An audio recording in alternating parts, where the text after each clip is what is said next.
Well, it looks like it's 7:30, so we should probably get started. Hello, everyone, and thank you for joining us this evening. We are thrilled to have so many of you with us for tonight's program, BRCA and Starting or Growing Your Family. I'm Sandy Grossman, and I am a member of the Board of Directors of Yodeah, an organization dedicated to educating and testing the Jewish community about hereditary cancer genetic mutations and providing access to affordable clinical grade testing. We're grateful for the support of so many organizations that have partnered with us, particularly the Greater Miami Jewish Federation and the Florida Breast Cancer Foundation. It's through our combined efforts that we're able to reach out and educate so many people, both men and women, about the BRCA mutation, encourage testing, and provide the information needed to make informed decisions regarding options to decrease the risk of developing cancer and passing it on to future generations. Before we begin, I want to share a few Zoom logistics with you. Let me just stop sharing my screen.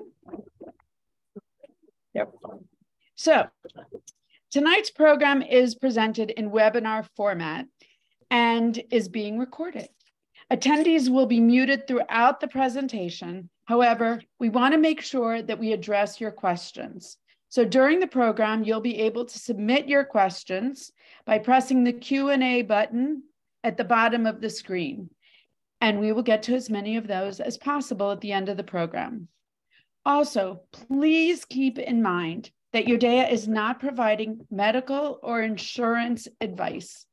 The presentation is for educational and informational purposes only, and you should always seek the advice of your physician or other healthcare provider or your insurance company and agent with any questions that you may have regarding your personal medical situation or your insurance needs.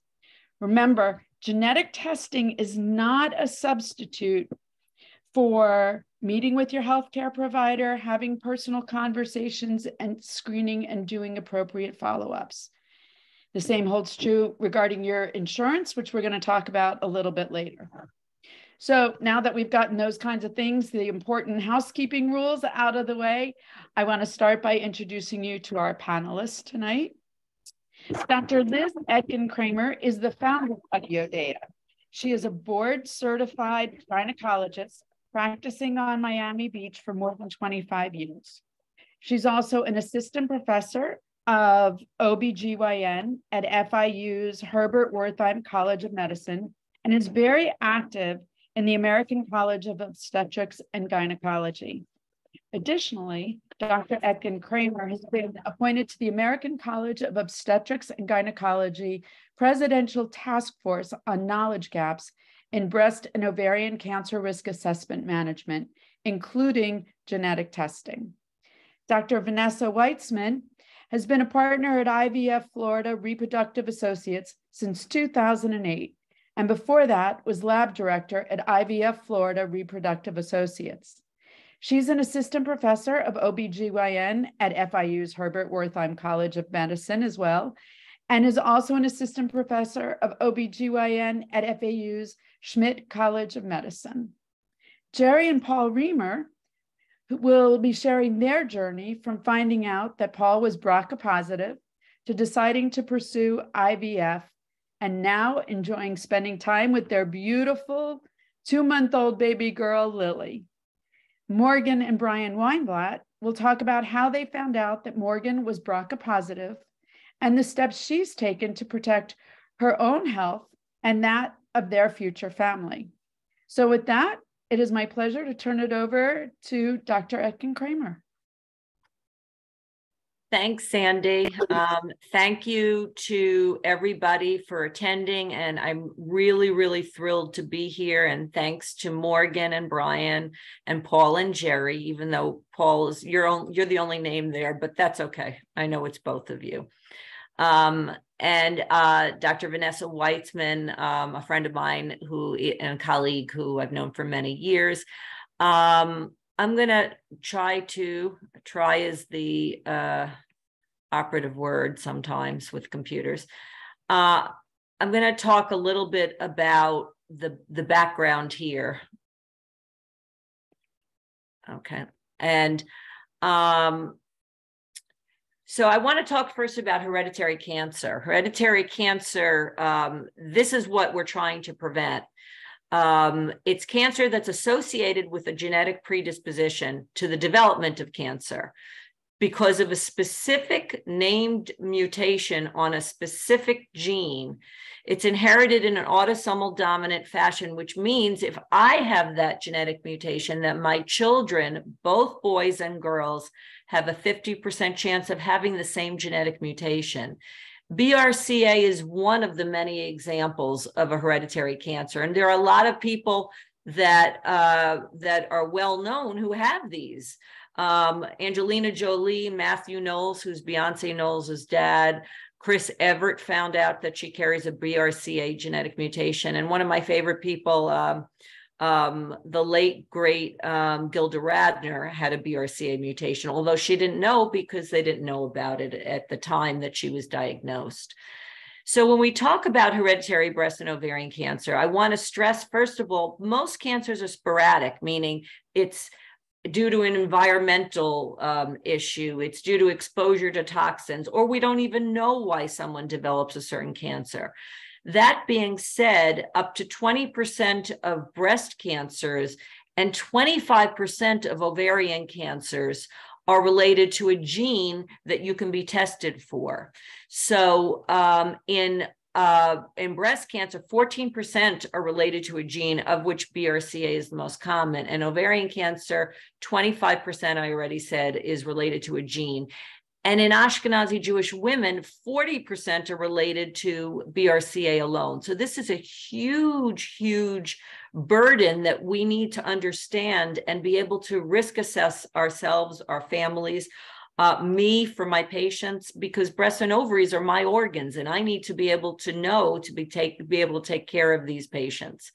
Ovarian cancer is not a screenable cancer, meaning there are no tests that let me diagnose it at an early age. So it's heartbreaking when we find ovarian cancer commonly at stage 3 because somebody has a genetic mutation and they could have prevented it.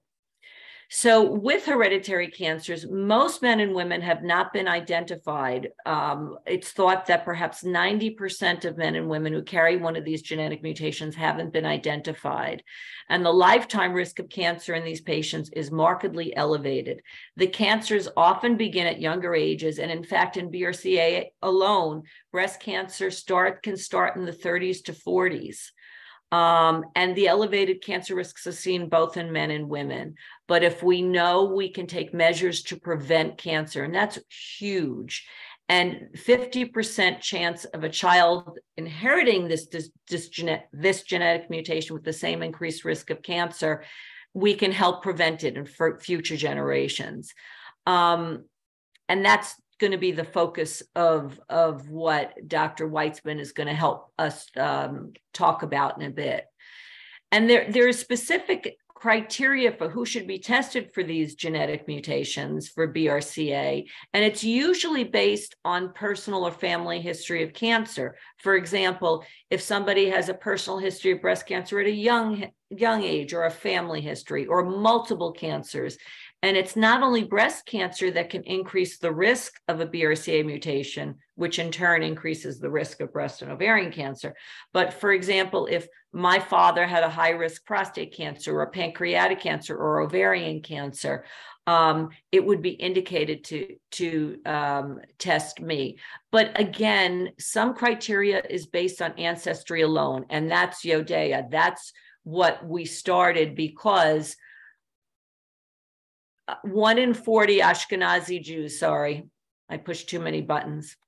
1 in 40 Ashkenazi Jews carries this genetic mutation. Most don't have a family history, and therefore they don't know they're at risk.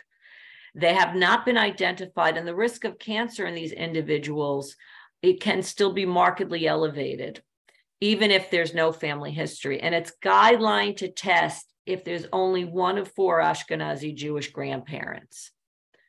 So when we're talking about cancer risks, these are genetic mutations that we don't normally talk about when you're ready to have children, because it's usually adult onset. Unless a child has 2 BRCA2 mutations, they can have a childhood cancer. But these are not genetic mutations that we talk about typically related to childbearing, but it is something that we should think about. Most of the time when we talk about childbearing, we're talking about autosomal recessive mutations, meaning both parents have to be carriers for a child to have a disorder. But this is only needs one, remember, and it's an adult, usually an adult onset disorder. And there's the risk of cancer in both men and women. I've had patients as recently as this past week who said to me, I thought it can only be inherited through the mom. And I have to take a step back because I'm in practice embarrassingly more than 25, it's now 30 years. And I have to explain to my patients, I'm so sorry, I thought we discussed this before, and let me reiterate it. It affects both men and women. But the risk of cancer for BRCA mutations are greater in women. The risk of breast cancer can go up to 70% lifetime risk. Ovarian cancer can be 50%. Pancreatic and melanoma are elevated as well. And in men as well, the big ticket item in men is prostate cancer, in particular with BRCA2 mutations. And so if I knew a man had a BRCA2 mutation, I would follow their prostate perhaps a little bit closer than one normally would, and we would consider MRIs and different screening. So it's important for both men and women of Ashkenazi Jewish descent to be tested. And the reason why this is timely when they've had children around the time of children is, again, to prevent children from inheriting this genetic mutation, but also for the person so that we can do different things at younger ages to prevent cancer. We want to prevent cancer, and we can do that. We have to identify these patients, these individuals, both men and women, before they develop cancer so that we can prevent cancer.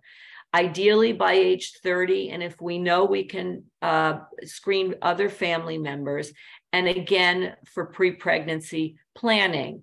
If somebody carries a BRCA mutation, like any other genetic mutation, they can choose to do in vitro fertilization with pre-implantation genetic testing to prevent this in future generations.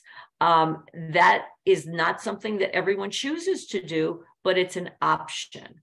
And now what I'd like to do is I'd like to introduce Dr. Weitzman, Vanessa Weitzman, to talk a little bit more about pre-implantation genetic testing and how that process goes, and about for any disorder, including BRCA genetic mutations. So Dr. Weitzman, you're on. All right. Good evening to everyone.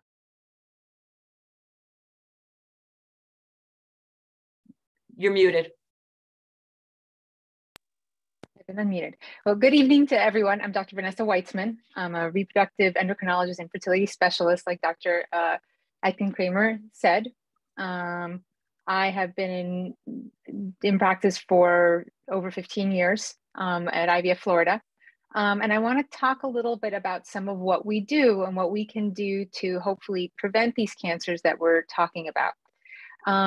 When we talk about what the options are, I'm going to give a little bit of basic information so people understand what the processes are and then how we can apply them to specifically this topic. So many people have heard of IVF, which is otherwise in vitro fertilization. And that is basically the process where we're able to stimulate the ovaries to produce multiple eggs, where then we can go in and retrieve them, access the eggs, take them out, combine them with sperm in the laboratory setting, and then allow them to grow out to embryo stage. That embryo is then what we're looking at or using or want to access. And that embryo is also the subject of what we can test. So once we have those embryos, all right, they can then be frozen for the future with testing or without testing. And and be accessed at any time, whether it's now, whether it's in a month, whether it's in a year, whether it's 10 or 15 years. Okay. And that's the basic concept behind what IVF is. We're just trying to increase the number of embryos, access to eggs, creating embryos, and then being able to use them for now and for the future. The part that is relevant to cancer and prevention for the future is something that Dr. Kramer had touched upon, something called PGT, or pre-implantation genetic testing. This is the process by which we can actually identify in embryos if there is both what we call mutations, so abnormalities, for example, the BRCA gene, or if there's just general abnormalities in the embryo. Now, for gene testing, we have to know what gene it is very specifically. So prior to even starting the IVF process, that testing has to be done ahead of time, right? So when I have a patient that comes in to see me and they already know they have the BRCA mutation, we are then able to move forward what we call creating a probe, which is the actual kind of the search engine that'll look on the embryo's genetics to see, does it have the mutation that we're looking for or does it not? All right. Once that probe is created, and actually that mutation, usually we need the DNA from both the parents, from the individual who's affected, as well as usually maybe one or two other family members to get a more clear idea of exactly what the mutation is. And that's usually cheek swabs or blood testing, not such a major deal. But for the embryo, we then have the probe. That embryo that I was talking about for IVF, once it reaches that developmental stage prior to us being able to freeze it, we can actually biopsy the embryo, which is a process where we're taking anywhere from 5 to 10 cells from the area of the embryo that will actually be the placenta. We actually don't touch the part that will be the baby. It's kind of two separate aspects in the embryo. And then we freeze that embryo. Those cells that we biopsy then get sent for the actual genetic testing, where they can actually evaluate and they'll give us a read and tell us that embryo is normal, abnormal, has the mutation, doesn't have the mutation. So the important thing with the PGT is we can't create what people want. So it's not that I can create an embryo that I can fix. What we can do is test to see, does the embryo have the mutation or not? And then from there, it's a choice of whether you choose to transfer that embryo or not, which, Dr. Kramer was saying, sometimes, there's different ethical situations or circumstances. And while this testing can be done, it doesn't have to be done. So this is the pre-implantation genetic testing gives us that ability to at least know, does the embryo have it or doesn't it carry that gene? And if we have the option of transferring one or the other embryo, obviously the choice would be to try to transfer the embryo that doesn't carry that gene, and then basically take that mutation out of the future family line, so it doesn't have to be passed down through future generations. While there's a 50-50 chance that embryo will have it, it doesn't always break down quite so evenly in the embryos. So it's never a guarantee that we'll have an embryo that is normal or abnormal. We may only have embryos that have the mutation, and sometimes we'll be lucky enough to have embryos that don't carry the mutation at all. So it's a little bit of a split which way it will go. Most times it runs about half and half. And so those embryos can, like I said, we're going to be frozen. And this kind of brings me to a little bit of a different side of the cryopreservation aspect of these embryos and doing testing in IVF. For some patients, they may find out at a young age that they carry the BRCA mutation. And if they are a couple, then it is a wonderful scenario where we can actually create the embryos and freeze them. And the younger you are, the more access you have to these embryos and the higher probabilities that pregnancy will work. Because unfortunately, as much as I wish I could tell you IVF always works, it's not a guarantee. So the more embryos we have, the higher the probability that we'll have a live birth, a baby from this process. But we also have the option for the cryopreservation, not just of the embryos, but we can also do cryopreservation for eggs. So for those patients who carry the mutation, but don't have a partner and are potentially interested in surgery prior to the age of 40, where we talk about possibly removing ovaries and tubes to prevent the risk of cancers, both ovarian and breast cancer, as long as you retain your uterus, which you can, we have the option also to go through this IVF process where we basically are able to remove the eggs, retrieve the eggs, and freeze them. So those eggs, again, are their state of suspended animation and can be used at any point in the future. So if someone's not partnered but feels very strong they need to go through the surgery or want to get those eggs out of the ovaries prior to removing the ovaries, we have that option as well, and we can freeze those eggs for future fertility options. And then from there, that you can look at IVF as kind of a 3-step process, where the first step is the stimulation, where stimulate ovaries to produce those eggs, and we're able to go in and retrieve the eggs. And then we have option 1 with the eggs to freeze them, or option 2 is inseminate them, where we're adding the sperm to it and create. And then phase 2 be, once we do that, create the embryos. And then once we have those embryos, we have the option to biopsy or not, and we freeze those embryos. And then the third phase is the part where we actually transfer the embryo to the uterus for a pregnancy. And those 2 stop points can be at any given time, during over someone's lifetime. So whether you're doing the egg freezing at 30, creating embryos at 35, and not transferring those embryos until 40, those embryos will still act as the 30-year-old, the age that those eggs were retrieved. So the younger we get the eggs, the higher probabilities of pregnancy, the more eggs we'll have. Statistically, the higher probability that we'll have normal embryos to use for the future. So while this can be done at any age, obviously the younger we can do it, the higher the probabilities that this will work for the future. So this is where information, knowledge, understanding of the testing comes into play as young as possible. I think that's a great point, that because when we talk about prevention of ovarian cancer, the same way we've talked about the prevention, there's no screening. Prevention, unfortunately, is removing tubes and ovaries, as you already said, Vanessa, at certain ages. And for BRCA1, it's 35 to 40, and BRCA2, it's currently 40 to 45. We don't know if there'll be newer studies to say maybe just take out the fallopian tubes, leave the ovaries, but that's not standard of care today. And so I can remove tubes and ovaries. And if you have frozen eggs, all Dr. Weitzman has to do, and I don't mean to make it so simplistic, forgive me, is fertilize those eggs. You have a uterus, you can have the tubes and ovaries out for years and put those fertilized embryos in the uterus. So it's an option. It's an option, and it's nice to have those options. So thank you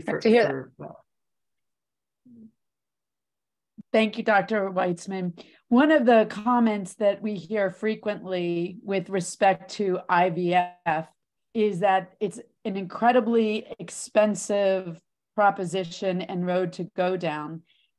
So while you may explain to us a little bit more about that, I think this is a good time to mention Making Miracle Babies, a program through the Greater Miami Jewish Federation, together with the Hebrew Free Loan Association, that they provide interest-free loans for people who are interested in going down these roads, and you have 3 years to pay back the loan.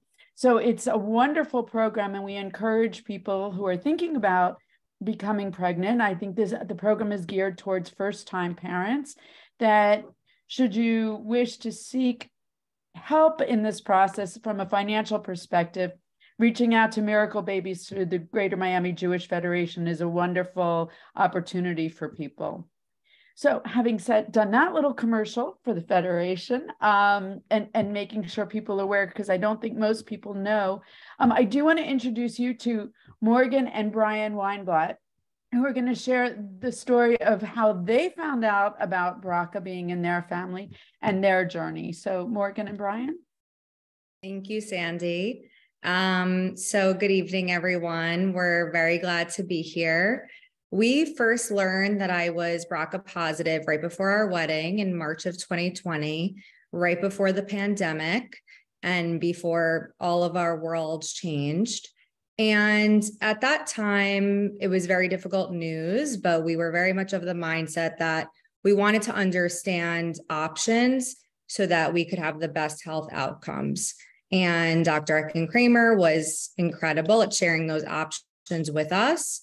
And we first, did the preventative process, and I ended up doing a prophylactic double mastectomy.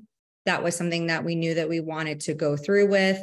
And then thereafter, and after the reconstruction, we kind of went back to her and said, okay, well, what do we do now? Because we're ready to plan for a family. And we want to understand the options that we have, because we really do not want to pass down this gene if we have options. So we do, thankfully. Just before we get into that, I just want to speak for a moment about what it means to be a supporter, a partner of somebody who is going through this when you yourself are not afflicted with the BRCA gene. But in this case, perhaps many cases, when it is the woman who is going through this, and of course, as men, we can never fully appreciate what it feels like to carry a baby, to give birth to a baby. Now add on top all of this and going through this, we're talking about 3 potential surgeries and the related injections related with the IVF process and everything like that. What I want to underscore is, for us, it wasn't even a thought. It wasn't even a pause, a moment of consideration. It was, of course, we're going to do this. And yes, it's extremely challenging, but we're going to do this for our health, for our future family. And all I can say is I'm incredibly proud of my spouse and what she has gone through. And I think that for those of us who are not afflicted with the BRCA gene, all we can do is be supportive with every step of the process, with what the other person is going through, because it is a sacrifice that they're making, again, for their health and for ours and for that of our future. So getting into the IVF process, all of this has been just absolutely fascinating to learn about, right? As was said previously in the presentation, now there's things that you can do about this. And the fact that in the course of approximately 3 generations that we didn't really know what BRCA was, couldn't test for it, couldn't do anything about it, to now there's something if you have it, albeit that the procedures are pretty invasive procedures if you do have it, but that we can plan for the next generation so that, God willing, that they will not have to give it a single thought. They will not have to even think about it and go through everything that we have gone through and prior generations have gone through, that they didn't even know that future science. So that's one thing that I think is just incredibly fascinating, that science has evolved that quickly. So again, it was a no-brainer that we were going to go through the prophylactic surgeries. It was a no-brainer that we were going to go through the IVF process. It was a very interesting process to go through and learn about that. But very, very happily, we are expecting our first child, and it is through one of the embryos that was tested to be free of the BRCA gene. And we are very, very excited and grateful for all of the science. So all we can say is, please, please, please, and I know this will be reiterated many times later on in the presentation, testing, testing, testing, so important. And then obviously each individual person and couple, they have to think and make their own choices through this.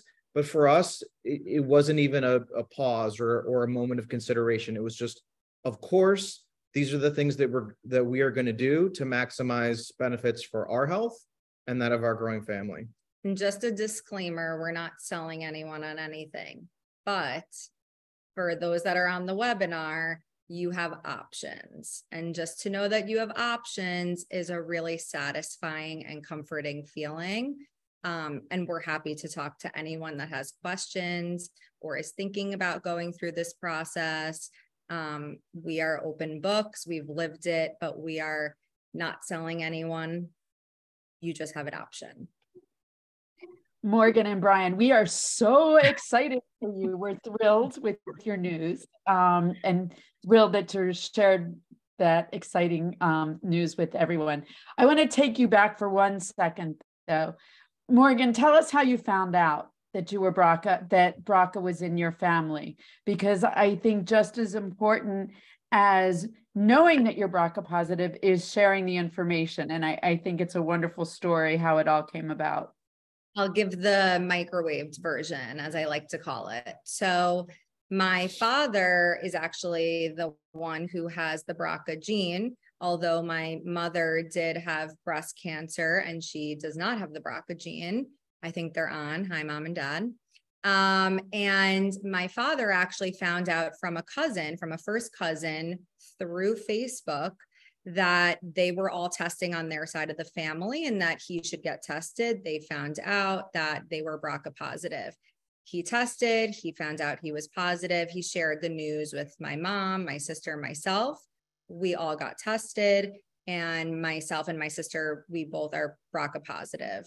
And so knowing that information came and that I was given the gene from my father, but knowing my mother had breast cancer, it was really a shock, because I thought that it would have been my mother, even though she was tested many years ago. It was really a shock. So knowing that I had, really, it was a double whammy from my father's side and my mother's side, I was extremely high risk. So it was even more so, I knew that I needed to go through with, preventive surgery and other options to really cancel out this gene and not pass it down, because it's an extremely pervasive gene. So that's the microwaved version. Thanks for sharing that. So now I want to introduce you to Paul and Jerry Reamer, who will also share their story of how they found out about, in this case, Paul being BRCA positive, and tell us a little bit about your journey and share your story with us. Sure. Hey, everybody. Thank you so much for joining. We really appreciate everyone taking the time to learn about BRCA and learn about the options. And, also a disclaimer, we're not selling anything. We're just here to tell our story and how it made an incredible impact on our family. And so I'll take you way back to Jerry and I's second date? Second date. Wow, second date. And I was going through my 23andMe that I had recently done. And I thought there was some really cool feedback that I had gotten, such as I was 82% not going bald, and I could smell asparagus in my urine, and I like cilantro. And those were things that that 23andMe gave back to me. But as Jerry dug into it a little bit more, she goes, "Hey, Paul, you had the BRCA gene?" And I was like, "What's that?" And that's how we found out that I had the BRCA gene. And that's what, started my learning and our learning about BRCA and the impact that it could have on our family or our potential family. Even though we were only on our second date, we knew that if things got serious, it's something that we would have to consider. So I am, case in point, a male who has the gene that could potentially pass it on to the next generation. And, as things got more serious with Jerry and I, we decided to confirm the test. And, one thing that, people ask all the time is, where do you go to get tested? Well, I went to my girlfriend's gynecologist, and it was the greatest thing I did, because we confirmed that I had the BRCA gene, and, we wanted to then understand what the next steps were. And the next steps were to find out, where did I get this from? Did I get it from my mom's side, or did I get it from my dad's side? Similar to Morgan, I thought that it was my dad who was the carrier, because he had recently just survived cancer. And, there was no cancer on my mom, in my mom up until that point, and still, thankfully, not at all. And when they got tested, my dad did not have the BRCA gene, but my mom did. And then my mom, immediately after that, got the surgery to remove the ovaries, and I forgot what that's called. But you want to know what? Jerry initially finding out about the BRCA gene could not only, has educated me about what I need to do going forward, but also, could have prolonged my mother's life for a lot longer. And, then we started to take the next steps, once we were married, to go through the IVF process. And, it all started in our date that, now we have a beautiful little girl, and we'll go through, and I'll talk a little bit more about, kind of the results of our embryos, but we had 50% that had the BRCA gene. And so, it wasn't a fertility issue with us. We just really wanted to plan and make sure that if we could, we prevented any sort of cancer to be passed on to the next generation, or high likelihood or higher likelihood of cancer in the next generation. And, we're happy that we did so. And we think it made an incredible impact on our family. And I think a little planning went a very long way. And, similar to Brian, I'm extremely proud of Jerry and what she went through and the sacrifices that she made. She's an absolute superstar and a stunner. So we're just, we're just grateful that we used the information that Jerry brought to light. Jerry, probably saved or prolonged 3 people's lives in just looking at my 23andMe. And, knowledge is power, and, finding out your situation and then exploring your options, I think, is always a prudent thing to do, no matter what situation you're in. So, for us, this was a very meaningful and important step that we took. And, we're glad to share our story because it made a really good impact. Yeah, and Paul pretty much covered everything, but I think that having Dr. Eckenkramer, she's really the reason why I even knew about the BRCA gene, because a week before Paul and I went on that seat, I had heard her speak about it. And so had I not known about it and been educated about it, I would never have known or recognized Paul's 23andMe panel. And now we can say that we have a beautiful girl who does not have the BRCA gene, and hopefully will never have to think twice about cancer or worry about any preventative care. And we're just so happy that we could do that for her and future generations, and hopefully more kids for us too. And, my girlfriend's gynecologist, pretty cool gynecologist, if I must say so myself. I'll be your gynecologist, Paul. I think I said I was your gynecologist. You are my gynecologist. I am your gynecologist. That's what I'm saying. But again, just want to thank everybody for joining and for hearing our story. And, hopefully everybody learned something tonight. And thanks for having us. You guys are terrific. The fact that, all 4 of you were willing to share your story, it's so personal, and that you all have been so open. I have no doubt that you are saving so many lives. As you said, Paul, it's not just about, the 4 of you or even your future children. It impacts all of your family members. So it's really powerful. And hearing it from you all, we could sit here and talk about this all day, but there's nothing more, I think, concrete and impactful than the 4 of you sharing your stories and being so brave about doing it.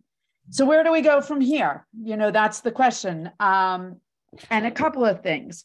So if you have even one grandparent who is of Ashkenazi descent, then it's important that you get tested. And what we encourage you to do, hopefully I can put up my screen, there we go, is we want you to get tested. We want you to go to our website. You can use this QR code, and it's going to take you directly to the Get Tested page and order your kit today. It is a simple spit test. You go online, you fill in the information, they send you a kit, you spit, and you send it back. And if you put in our code, which is NO30, when you are checking out, then you will receive Yodeah's discounted price of $99. And I really encourage you, we all encourage you to do this sooner rather than later. It's so important. And we want to make sure as many people as possible get tested. I want to mention a little bit about the lab that we work with. It is a clinical grade medical lab that does the testing. They are, they work with health systems, researchers, physicians, and national health initiatives worldwide to provide affordable testing. Now, whether you go through our website and you order through color, or you see your own physician or genetic counselor, it doesn't matter to us. What matters is we want you to get tested. And one of the nice things about what color does is the 28 genes that they test, they're all actionable. So when you do your test, they will test for 28 mutations, and a genetic counselor will be back in touch with you if there's any issues to walk you through what does it mean and what steps could you take if there are any issues with any of those genes. So again, we say no matter where you decide to get tested, it's just important to get tested. The other thing I need to mention is about insurance. And this is where I have to actually read it because I have to share a disclaimer with you all because it's really important, especially for those of you in the younger generation who are thinking about starting a family, that you know this information. So, and you can find more details about it on our website, which is www.yodeah.org. But what we want you to know is that in 2008, the Federal Genetic Information Non-Discrimination Act became law, which generally forbids health insurers from using genetic test results for decisions regarding rates or coverage. There's also added protection under the Affordable Care Act and state law. However, GINA does not cover life, disability, or long-term care insurance. These types of insurance are regulated by state law. For many of us who are living in Florida, the good news is that Florida enacted a law that states that in the absence of a diagnosis of a condition related to genetic information, life and long-term care insurers may not cancel, limit, or deny coverage or establish differentials in premium rates based on such information. So that being said, we suggest that you have your insurance in place before you test. If you don't have your insurance in place, perhaps you want to consider testing up and having your parents test or your grandparents, because you may not even need to test. If neither of your parent carries this mutation, then you won't either, or you have less than a 1% chance. But if either of your parents carries this mutation, remember, you do have a 50% chance of being a carrier. And then, as you know, Morgan pointed out, you need to share the information, because if you or someone in your immediate family is positive, the ripple effects are tremendous. So the other thing I want to mention is that while you're on Yodeah's website ordering your test, we'd also love for you to consider a donation to Yodeah to help us educate and test more people. You can find that link on our website as well. So now I want to open it up to questions, because we've had a number of people write in with some questions, and we had a few that have come up while we've been on the call, and some that we hear quite often. So we want to go to the Q&A right now and open it up. You can put your questions in the Q&A chat, and whether it's for one of our couples or either of our doctors, we'd love, you know, to answer as many questions as possible. But I'm going to start with this one, and Liz, I'm going to give it to you. A number of people on this call are in their 60s, and they're thinking to themselves, do I still need to test? Is it too late? Does it matter? What's your response to that question? Well, as somebody who's older, that's an easy response. Absolutely. Because first of all, the risk of breast and ovarian cancer in women and prostate cancer, male breast cancer in men still remains markedly high throughout your life. It doesn't go down. the way it might go down in people who don't carry this genetic mutation. So if there are different things you would do. So for the person, and then for the children or family members, it's a no-brainer. And we're very lucky that that color has given us this a code to get it inexpensively over the years. But again, we're lab agnostic, as Sandy said. Please just get that knowledge so that we can make sure it just helps us keep you healthy. So for future generations and for yourself. Get tested. Vanessa, there's a lot of questions around IVF. And I know you touched on this already, but I think it's a really important question. Does this impact the baby itself when you're going through IVF or you're testing embryos? You touched on it, but I think people want to know for sure. So when we talk about doing the IVF and creating the embryos, so I know there's always the concern if we're doing a biopsy, will taking these cells out, cause the baby to lose an arm or a leg? People worry about that. The reality is we are only biopsying the area that will be the placenta, not the actual baby itself. So the testing itself does not harm the baby in the future at all. Perfect. Thank you. Because IVF and genetic testing, I mentioned this as well, but does it guarantee pregnancy, and what happens? How many rounds do people typically go through, and what percentage of their embryos do you typically see carrying a mutation? So when we talk about IVF, like I said, we unfortunately can't guarantee a pregnancy, but the genetic testing itself. So I've mentioned we're really focusing on the mutation. There's a secondary part to the genetic testing that usually gets done at the same time as mutation, which is where we're testing the embryo to see if it is normal or abnormal. And we talk about that, we're talking about the general karyotype, so the full genetics. So everyone has 2 copies of DNA, one from their mother, one from their father. And that, as was stated before, 23andMe is talking about, the 2 copies of 23 chromosomes. So all humans should have 46 chromosomes, and it's either 46XX or 46XY. So a secondary part of the genetic testing is to see is the embryo normal or abnormal, and then you filter again to see does the embryo have the mutation or does not have the mutation. So if we have an embryo that is genetically normal as far as the karyotype goes, and the mutation is negative, then we're going to see a pregnancy rate of 60+% for that individual embryo. And that's regardless of age. The difference with that age plays into, just the biggest factor that plays into fertility or infertility in my world is going to be the female age, not the male age, but the female age. So the younger the person is doing IVF and creating embryos, the higher number of embryos we will see that are normal, which is why the pregnancy rates are higher. The older you are, so women are born with all the eggs they're going to have their lifetime. And as we age, unfortunately, this number just goes down, as well as the quality. So we have a quantity and quality drop over time. The number of normal embryos we'll see goes down. But if we're doing the genetic testing, then we talk about, and we have a normal embryo, then we talk about a pregnancy rate about 60%.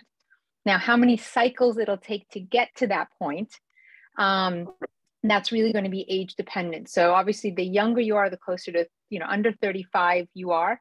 Some people only have to do 1 cycle to get multiple normal usable embryos. The older you are, the closer to 40 or over 40. Basically by 45, it doesn't work. We don't get pregnancies, or the probabilities are under 1%. So we talk around 40 to 44 is about 44 is kind of our age limit for IVF to be functional. We may need multiple cycles. We may need 2, 3, 4, 5 tries at IVF to get that normal embryo. Got it. Thank you.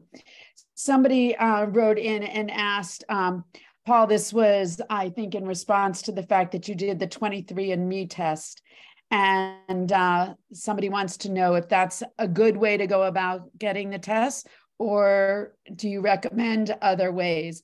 Liz, you want to take that one? Paul, do you want to take that one? I'll take it. Yeah, you take it. I just want to say hi, Stu. And I got the test from my aunt as a gift. And so I did it not really knowing what I was getting myself into, but which in a way is not a bad thing, because it turned out to be life-saving. But but they call it hobby genetics. I just learned that phrase, hobby genetics, when you want to know if you can eat cilantro and things like that. And oh, by the way, they'll check for 3 specific mutations. They're not checking the whole gene, BRCA gene. And when I do it, just because there's an argument to test for only 3 mutations in Ashkenazi Jews, because by far those are the predominant mutations. But I'm a big fan of being done with BRCA, if you didn't get that impression already. So color genomics does the whole gene. So we're done. So we don't have to have this conversation again. I have not infrequently, I'll see a patient, Vanessa, I don't know if you've had this experience, who say to me, patients that say to me, oh, no, I've been checked for BRCA. When I get their results, it's only been the 3 mutations that are more common in Ashkenazi Jews. So if you're not Ashkenazi Jewish, these 3 mutations are kind of on the worthless side. Even if you're Ashkenazi Jewish, I think knocking it, it's more expensive nowadays to run individual little tests as opposed to doing the whole gene panel of 30 genes and being done. And we don't have to have this conversation anymore and be done. Sorry. That's so Liz, I agree with you, because I have the issue with, unfortunately, I think for many people, they think that if 23andMe comes back negative, then they're truly negative. That's protective. So my concern with most patients, oh, no, I did 23andMe. I said, yeah, but that's yes, it's the biggest group of them, but what if it doesn't mean you're completely negative? Right. It just means you don't carry those genes. There is a much larger, broader panel that needs to be completed so that we can say the probabilities of you having this gene are the lowest possible. And also when somebody comes to see me, and the same thing with you, I'm sure, I was tested when I was pregnant. Although I'm doing a lot of the combined testing for genetic disorders, shout out to Debbie Wasserman from Nicholas Children, who runs the Victor Center there. Those are autosomal recessive disorders that affect the child, not affect the person. I'm doing a lot of it together now because I think it's quite important, as we've learned from Paul and Jerry and Morgan and Brian. Thank God, I'll spit on the ground. But you also, all of it can be done similarly, but you have to understand what you're testing for, either the autosomal recessive stuff and the cancer genes. Right, so we test right now routinely. Sorry, go ahead, Vanessa. No, I was going to say, we test routinely for the recessive genes for pretty much 90+% of the patients that come through. They then meet with the genetic counselor, and then the counselor will go through their history and see if is it applicable to add the cancer screening to it. Right. So we're trying hard to add to it as needed. We're trying hard. We're trying hard, but not everyone gets the luxury because there aren't a lot of genetic counselors out. So when you're going through the website and you're choosing to be tested, there's a pre-test information, there's testing information, there's a post-test information. So at least you have that information while you're getting additional information. Well, and also I want to point out, and Paul, this goes to your world of expertise. Also, there's a HIPAA issue, right? So if you test through color or your physician or a genetic girlfriend's counselor, gynecologist. Girlfriend's gynecologist, the information is protected, whereas at 23andMe, it is not protected information. And so that's another reason to think about going through one of these routes, as far as I understand. So, Paul, since you're in the insurance world, you have a thought about that? No, I'm not prepared to speak on that tonight. But great question, Stu. I love you. Thank you, Stu. Somebody also asked if everyone is eligible for making an application to get a grant, to receive a grant from Making Miracle Babies.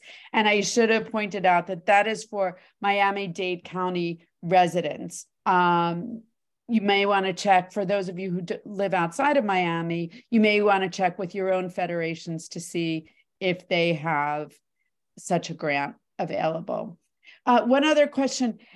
that's come up that we've heard from other people. Vanessa, when somebody comes in to do IVF and says, we want to have a baby, and you know that they're Jewish, are both partners automatically tested? When people say, I've had the Jewish panel, are both people automatically tested for this? And what does the Jewish panel mean? So the Jewish panel, today we actually don't do just the Jewish panel. So we talk about pan-ethnic testing now because we are so mixed. You know, at this point, for things like Tay-Sachs, people think about as the most classic Jewish disease. We are not seeing it in the Jewish population. Right now, we're seeing an African-American, French-Canadian, Irish population, not the Jewish population. So we're doing pan-ethnic testing. And what that means essentially is recessive gene testing. So like, you know, we were talking earlier that it's not the one mutation like the BRCA, which has a 50% chance of going through. And if you have it, then you have it. This is where both parents have to carry it. So we offer it to everyone. Like we offer basically genetic testing to partners, and they have, you know, there's always the choice. You can do one person, you could do, and then the next person, if something comes up positive, you can do both people at the same time. You know, we try to encourage everyone to get tested because the more information you know, the better you'll be able to count, you know, you should teach your children if you're carriers of specific diseases, and you may have to be aware of it for the future.